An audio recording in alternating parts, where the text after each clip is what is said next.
You're listening to the Teaching Toolbox with Brittany and Ellie.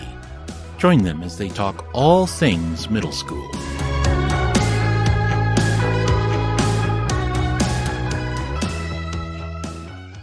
Welcome back to the Teaching Toolbox podcast, the podcast where the chalkboard meets the real world. I'm Ellie, and I'm here with Brittany. Hello. In today's episode, we're diving into the trenches of middle school, but not just any trenches, those of a grade level leader. Imagine being the bridge between the administration, happy or otherwise, and the other teachers in your grade level. It's a role that's part superhero, part diplomat, and all heart. Join us as we explore the responsibilities and pros and cons, along with tips for being a great grade level leader. Let's jump in. If you're thinking about a grade level leader, let's talk about what a grade level leader might be, what types of responsibilities you might have, and what jobs you might be doing as a grade level leader.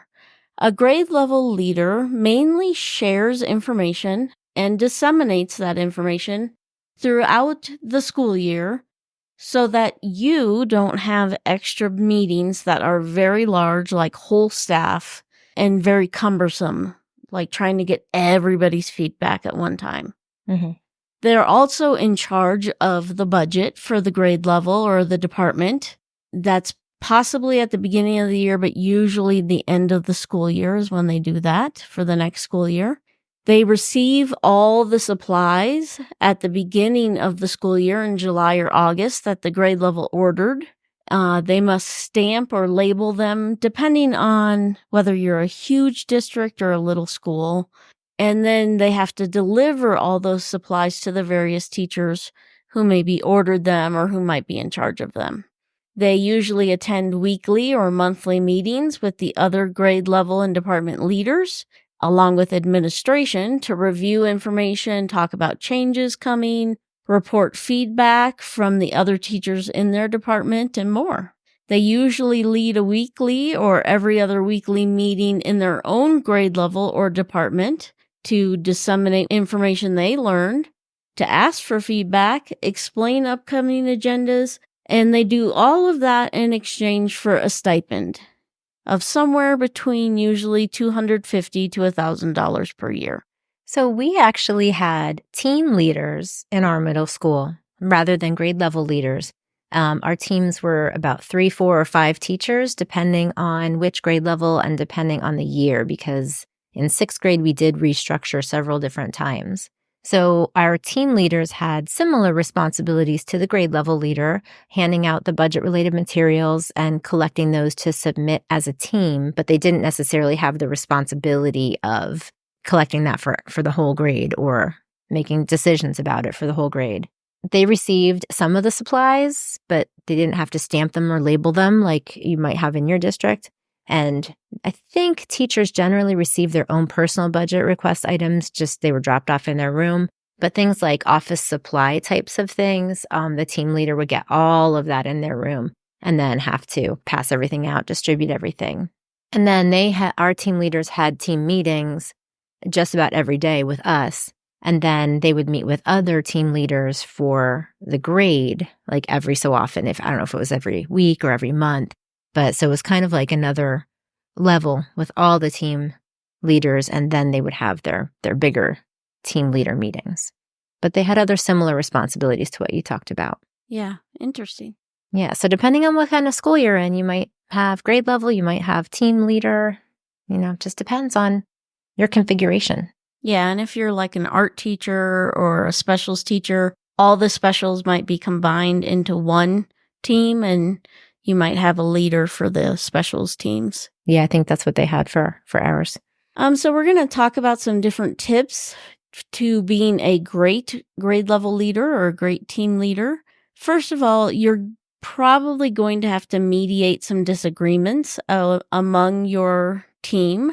Not between students, but among the teachers. Mm-hmm. As a grade level leader, you also help to facilitate and mediate the disagreements between colleagues if they have a disagreement about like who has the computer room this period or who checked out the books for this semester or those kind of things. You often are the one who has to mediate that disagreement. And you want to mediate it and resolve it before it gets to the admin and becomes a big deal. Mm-hmm. Because once things get to the admin, that becomes a problem. Mm-hmm. You want to promote a collegial environment and work on making a cohesive team.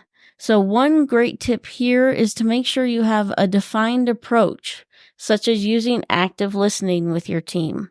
I hear that you feel this way. I hear that you feel this way. Is there some way we can compromise or something like that? If you're thinking ahead of time about how you're going to approach things as they come up, then you're more mentally prepared to deal with them. Yeah. Yes. Another thing you're going to want to do is inspire collaboration. You are not there to demand things from the team, but to facilitate group decisions and help inspire collaboration among everyone. So for instance, if your team decided to do a family night, you wouldn't tell people, you're going to do this, you're going to do that, you're going to do that. Instead, what you want to do is kind of lay out, we're going to have this booth and this booth and this booth. We need, plates, napkins, and cups for this section, or we need these kind of foods, finger foods or whatever. And then you would say, are there any volunteers for any of those areas? And let people pick 1 to 3 areas where they could help out. Mm-hmm. If you have someone in your team who's often like introverted or just reluctant to help out, they don't like to stay late or whatever, you could point out their talents and their hobbies and possibly suggest something for them, but you don't want to demand it. And, maybe start easy. Say, can you stop by the grocery store and just grab cups for us? Something like that. Yeah, that's a great way to contribute. Start small. Yes. You want to try to foster a collaborative environment, encourage open communication and collaboration among your team. Middle school is a time of significant change for students, both academically and socially, and that can present unique challenges in the classroom. By promoting a culture of teamwork with your fellow teachers, you can pool your collective expertise and creativity to address these challenges effectively. You can schedule regular times for planning, reflection, and sharing of best practices. Sometimes we feel a little bit at a loss when we're in our classrooms and we're trying to figure out how to deal with a particular situation. So having that time to share and reflect together and brainstorm is very, very helpful. Facilitating a supportive environment like that, where teachers feel valued and heard, can lead to innovative teaching strategies and a more cohesive grade level team. One thing I thought of when you were going over that is like, if you've got a really difficult student that year in the grade level, having a discussion where, I've got Tommy and I figured out that putting him in the back corner so that he can pace has really helped in my classroom. So I just wanted to let everybody know, if you've got the ability, you might want to try that in yours. Or asking, has anybody found anything that works with Madison? Mm-hmm. Because I'm at a loss in my classroom. Right. Yeah, having those kinds of discussions. Yeah, great. Along those lines, you can encourage your team teachers or your grade level teachers to try some new and different teaching approaches. Like maybe having that student pacing isn't something that they normally include, but it's an approach that helps their teaching. So you can encourage trying new and different things. We know middle school students are at a crucial stage of developing their interests and discovering their personal interests and developing their independence. So being a leader gives you another chance to encourage teaching practices like project-based learning, differentiated instruction, and inquiry-based activities. Of course, you aren't going to tell other teachers how they're going to teach or what they're going to do in their classrooms, but maybe you can bring some instructional practice discussions into some of your meetings so that people have some ideas. You offering one idea might just trigger a different idea in their mind. Yeah. Another thing you want to do is to support your teachers' well-being, their mental health, and their just emotional strength, recognizing emotional and physical demands of teaching. It's a tough job. It's usually considered one of the most stressful jobs you can have next to like airplane. Traffic control? Yes, thank you.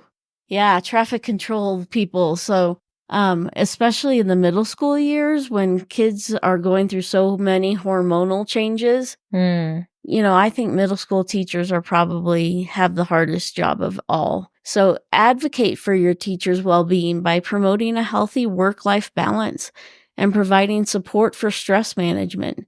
This could include organizing regular check-ins, providing resources for mental health and self-care, fostering a culture where teachers feel that they can seek help without judgment. And when teachers feel supported and valued, they're more likely to be motivated and effective in their roles. As I got accustomed to being a grade level leader, I felt like I did more and more to help my team and to value their emotional well-being. For instance, every August before school started, we would invite all of the 6th grade team members, their tutors, and their families to our house for a barbecue. So we could get to know each other outside of work and just share and bond with each other. That's awesome. So no one felt like a stranger or like they were new or anything like that. And then I'd also have all my teachers and tutors fill out a questionnaire, kind of like students do, where they have to list their favorite things so that I could shower them with gifts throughout the year. A candy bar here or, a flower there. Oh, that's so sweet. A blue pack of Post-it notes, just so, that's their favorite color or whatever, just so they would feel, a little loved as they went through the year, a little looked after. Right. Oh. And then on the first day of school, I would go right before the kids came, and I would give everyone a carnation or a flower of some sort and a note wishing them a great year. Aw, that's so nice. We also did gift exchanges and Secret Santas. We celebrated birthdays, all those sorts of things, just so that the teachers felt loved. Yeah, what an awesome environment. You're amazing. Well, we also have some tips for leading effective meetings, because if you are a grade level or team leader, you probably have to lead some meetings. So when you're leading meetings, do your best to make them organized and productive. We know it's so easy for us as teachers to head into a meeting and start talking about the last class we had or an email that we just got, and we can kind of get lost in those conversations. As the leader, it can be easy to join in with these discussions, making it harder to get the meeting started. So whenever possible, make sure you have a clear agenda for the meeting. If this is a daily meeting, it might be the same agenda every day, not something that you have to go ahead and prepare for every meeting. If you're looking for agendas like that or for a questionnaire like I mentioned above, I do have a resource. It's called Successful Forms for an Entire Classroom Year, and it has your grade level templates in it. It has agendas. It has forms. It has basically everything you need in it for an entire year as a grade level leader. And that's available in my store, and we will link that in the show notes. Ooh, that sounds amazing. I definitely could have used that when I was in the classroom, something to add to the organizational aspect. Thinking more about meetings, try to start and end your meeting on time. Maybe give 5 minutes for those random discussions that people are walking in with, and then begin promptly after those 5 minutes so that that's the expectation. And then end at the given time. Sometimes this time is dictated by your next class, but if it's not, respect everyone's time by finishing at the designated time rather than 5 or 10 minutes past the ending time. You might do this by summarizing the meeting's main points or what you accomplished when there's 5 minutes left, so that you can just kind of close that up. Even better, try to end a couple minutes early if you can, and give your fellow teachers a couple minutes of downtime. My husband's work, they always say, I'm going to give you 5 minutes back. Nice. Love that. You also might want to assign roles for your meetings, such as a note taker or a timekeeper. A note taker can be really helpful in documenting decisions that are made and action items while you are doing the facilitating of the meeting. And a timekeeper helps keep the meeting within its allocated time frame. You might have your timekeeper give you a little wave when you've got the 5 minutes left, so you can kind of sum up and make sure that you're ending on time. Assigning roles can definitely help the meetings run smoothly and ensure that all the necessary tasks are accounted for. And it might keep distracted teachers a little more focused if they have a job. I know that I could definitely zone out during meetings if there wasn't something specific that I had to attend to. I was really bad during like those whole staff meetings.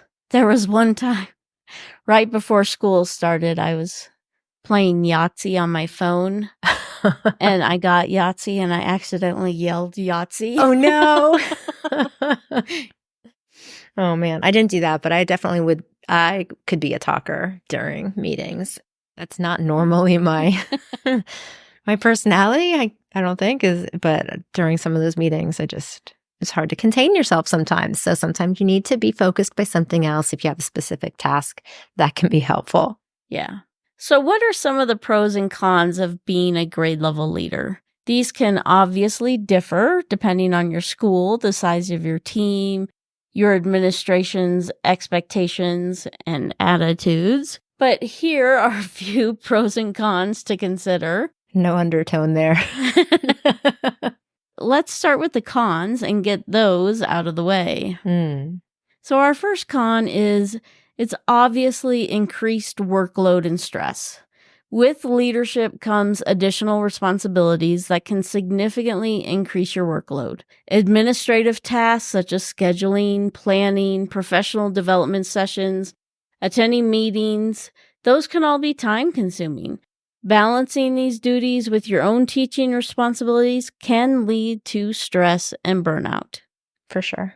Another con is dealing with conflict resolution. As a grade level leader, you may often find yourself in the position of mediating conflicts, whether between teachers and students, or even between teachers and parents. This aspect of the role requires a great deal of emotional intelligence and can be emotionally draining. Very true. Another con is the pressure to perform. Being in a leadership position means that your performance is not only a reflection of yourself, but of your grade level team as well. There can be pressure to ensure that all teachers are performing to the best of their abilities and that students are achieving their targets. This pressure can be compounded by expectations from administrators, parents, and the students themselves. Yeah. And kind of along those lines is the idea that you're a little bit under a microscope as a grade level leader. Yes, very much so. So let's get into the happier things. Let's go to our pros. As one of the pros, you will have leadership and influence as a grade level leader. You may have a significant opportunity to influence teaching methods, the overall educational experience for both teachers and students, and possibly the curriculum. You can lead initiatives that enhance learning, incorporate innovative teaching strategies, and foster a positive, productive educational environment. That sounds inspiring. You can make your grade level the one that everybody loves to be at. I want to be in 6th grade. Yeah. You also get to contribute to professional development. So this role provides a platform for continuous professional growth. You are often at the forefront of educational research, new pedagogies, and administrative strategies. Leading by example, you can expand your skills in areas such as conflict resolution, time management, effective communication, benefiting both your personal and professional life. Usually, if there is professional development that the principal wants to send somebody to, it's usually the grade level leader that ends up having to go. And that just benefits you because you get your professional development out of the way and you also learn new skills. True. Another pro is the idea of collaboration and support. Being a grade level leader allows you to work closely with a team of teachers, fostering a sense of community and support. This collaborative environment can lead to the sharing of resources, ideas, teaching practices, which can enrich the educational experience for students and provide a network of support for teachers who are facing challenges. And lastly, as the pro, you are seen as a go-getter, a hard worker, and you are willing to do the work, thus kind of giving you a leg up in interviews and for job promotions. If you have the opportunity to be a grade level leader, think about the pros and cons, what you'd like to contribute as a leader, and how much time you have to dedicate to this role. If it is something you want to pursue, Approach your administration about the option, the availability, and your desires. Whereas if you are asked to be a grade level leader and it's something you don't want to take on, find a tactful but honest way to turn down the ask. No one should have to do something they don't want to or can't handle. Great advice. If you haven't already subscribed to the podcast, make sure you hit follow so you don't miss any episodes when you head off into your summer break. We'll be doing some summer series episodes that will help you enjoy your break and add some tools to your teaching toolbox as you prepare for back to school. Have a great day. Bye. See you later. You just listened to the Teaching Toolbox. Follow them on your favorite platform for more episodes and share it with a friend.